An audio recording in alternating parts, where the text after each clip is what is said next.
तुर्की Russia से काफी दूर हो गया है। मैं आपको कई बार इस बात को बता चुका हूं कि तुर्की के हथियार यूक्रेन में नजर आ रहे हैं। आइए इस रिपोर्ट में चंद और खुलासे करने वाला हूं। सलाम, नमस्ते, सत श्री अकाल। मैं हूं रजा और आप देख रहे हैं रजाग्राफी का वॉर अपडेट पार्ट 2। इससे पहले का आज ही का वॉर अपडेट नहीं देखा तो पहले जाके वो देखिएगा, क्योंकि ये पार्ट 2 है।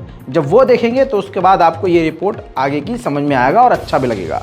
अब खबर यह है, मैं पहले दिखा चुका हूं कि तुर्की के भारी भरकम हथियार MLRS हो, आर्म व्हीकल हो, रॉकेट हो और विस्फोटक बम हो, वो यूक्रेन में नज़र आ रहे हैं और यूक्रेन को वो दे रहा है। ऐसे में अब खबर ये है कि रूस के वैगनर ग्रुप ने तुर्की के हथियार बनाने वाले कॉन्ट्रैक्टर और कंपनी से कांटेक्ट किया था और हथियार उन्होंने अपने लिए यूक्रेन के खिलाफ मांगे थे। खबर यह है कि तुर्की की तरफ से इनकार कर दिया गया, कंपनी ने मना कर दिया और रूस के वैगनर ग्रुप को जोर का झटका तुर्की की तरफ से लग गया। फिलहाल वैगनर ग्रुप और रशिया पूरी तरह से हथियारों की कमी से गुजर रहे हैं। उनके पास हथियारों के कारखाने हैं और भारी मात्रा में वो बना तो रहे हैं, लेकिन एक लिमिट है कि अगर 24 घंटे वो काम करेंगे भी तो एक लिमिटेड ही हथियार बना सकते हैं। ऐसे में रशिया को दूसरे देशों से हथियार खरीदने पड़ रहे हैं। ऐसे में तुर्की से रशिया को उम्मीद थी कि वो हथियार दे देगा, लेकिन रूस से काफ़ी दूरी इस वक्त तुर्की ने बना ली है। मरीन ले पेन, दोस्तों ये इमैनुअल मैक्रोन की विपक्ष की पार्टी की सबसे ताकतवर महिला नेता हैं। इन्होंने कहा है कि अगर रशिया जीत गया तो बहुत बुरा होगा और अगर यूक्रेन जीत गया तो वर्ल्ड वॉर 3 की शुरुआत हो जाएगी। वो ऐसे कि अगर यूक्रेन जीता तो रशिया आखिर में परमाणु दाग देगा और दुनिया के कई देश इस जंग में उतर जाएंगे। दोस्तों बात बहुत पते की कही है दीदी ने। भारी भरकम और ज़्यादा तादाद में यूरोप की तरफ से रॉकेट दिए गए हैं यूक्रेन को, जिसको वो अंधाधुन आज रशिया की टेरिटरी की तरफ दाग रहा है।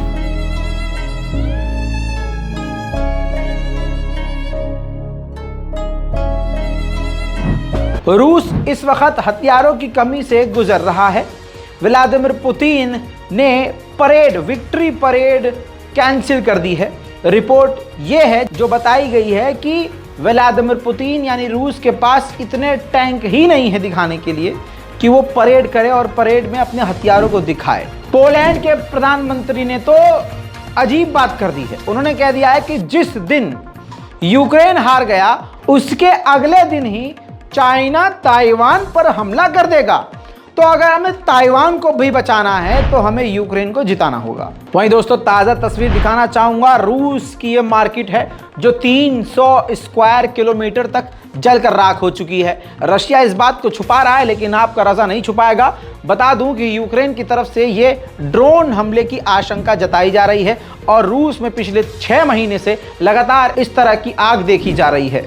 दोस्तों जर्मनी ने अप्रूवल दे दिया है पोलैंड को कि आप German made fighter jet Ukraine को दे सकते हैं बहुत जल्द। अब इसके बाद Poland German made fighter jet Ukraine को दे देगा। वहीं रशिया के सैनिकों ने कंफर्म किया है कि बैखमत में हमने तमाम यूक्रेन के सैनिकों को घेर लिया है। हालांकि यूक्रेन ने इससे इनकार कर दिया है। वहीं दोस्तों बैखमत के ही इलाके में यूक्रेन के टैंकों को रूस ने बमबारी करके उनके परखच्चे उड़ा दिए हैं।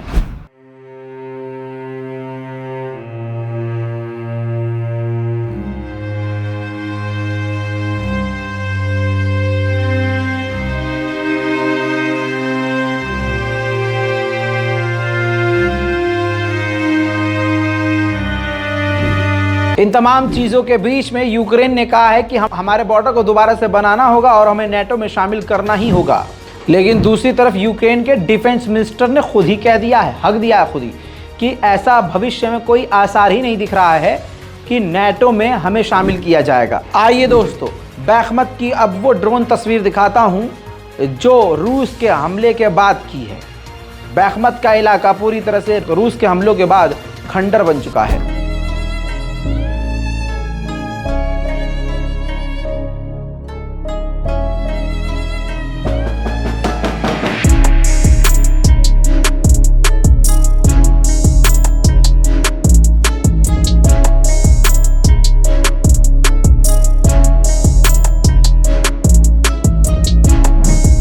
वहीं वॉल स्ट्रीट जर्नल के अमेरिकी पत्रकार को जो रशिया ने गिरफ्तार किया उस पर पहली बार बयान दिया। रशिया ने कहा कि हम इसको अदला बदली करेंगे, अपने बंदे को छुड़वाएंगे अमेरिका से और इसको वापस कर देंगे, लेकिन पहले इस पर ट्रायल चलेगा, पहले इस पर कोर्ट में केस चलेगा। वहीं फिर से रूस के सेवेस्टोपोल में आग लग गई है। वजह आपको मालूम है, रशिया खुद बताएगा नहीं, लेकिन इसमें यूक्रेन का हाथ बताया जा रहा है।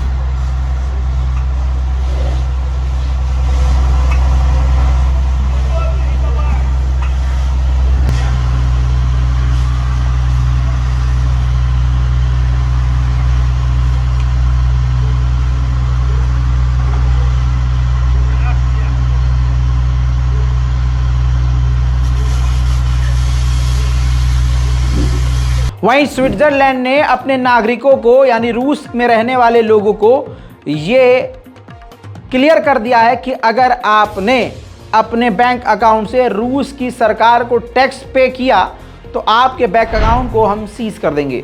यूक्रेन ने रशिया को भड़काने के लिए ब्लैक सी का नाम बदल के कह दिया था कि नेटो सी कर देना चाहिए, क्योंकि अब इस सी पर ज़्यादातर नेटो के ही देश आसपास नजर आ रहे हैं।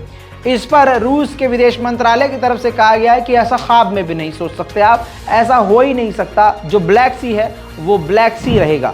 दोस्तों, रूस की तरफ कई मिसाइल, कई रॉकेट यूक्रेन की तरफ से आई, जिसके बाद रूस के एयर डिफेंस सिस्टम ने उन तमाम रॉकेट और मिसाइलों और ड्रोन को मार गिराया आसमान में ही।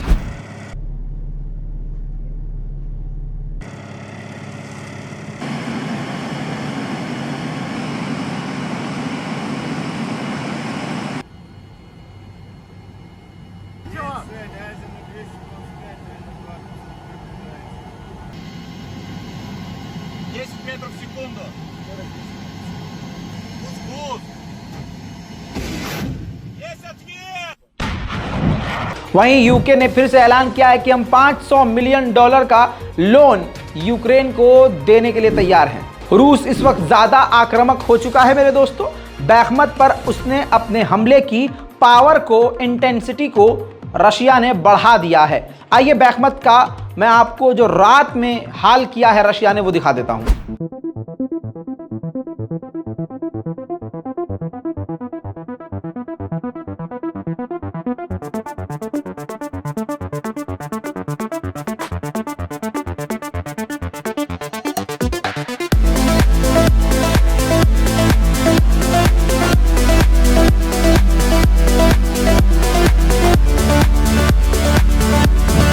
यूक्रेन की एयरफोर्स के द्वारा रूस को काफ़ी परेशान करने वाली खबर दी है। यूक्रेन के एयरफोर्स ने कहा है कि हमने रूस के सबसे खतरनाक एडवांस फाइटर जेट Su-34 और Su-35 को मार गिराया है। दूसरी तरफ बात करें मैदान जंग की तो रूस के ड्रोन ने यूक्रेन के ठिकानों और टैंकों पर बड़े हमले किए हैं।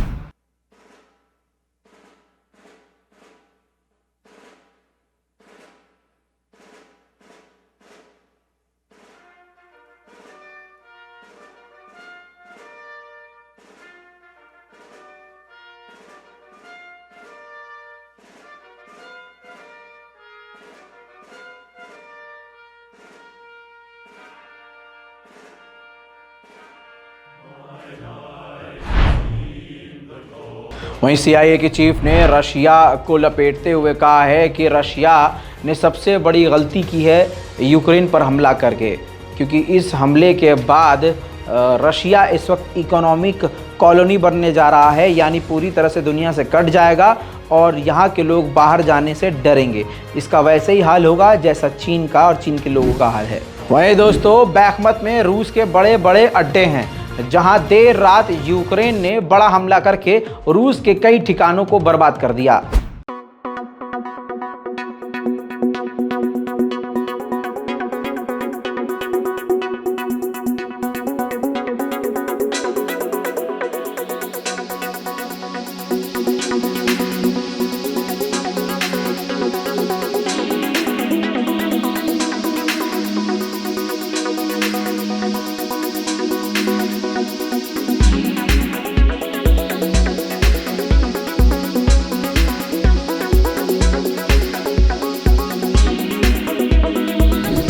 वहीं दोस्तों, अगली तस्वीर देखिए।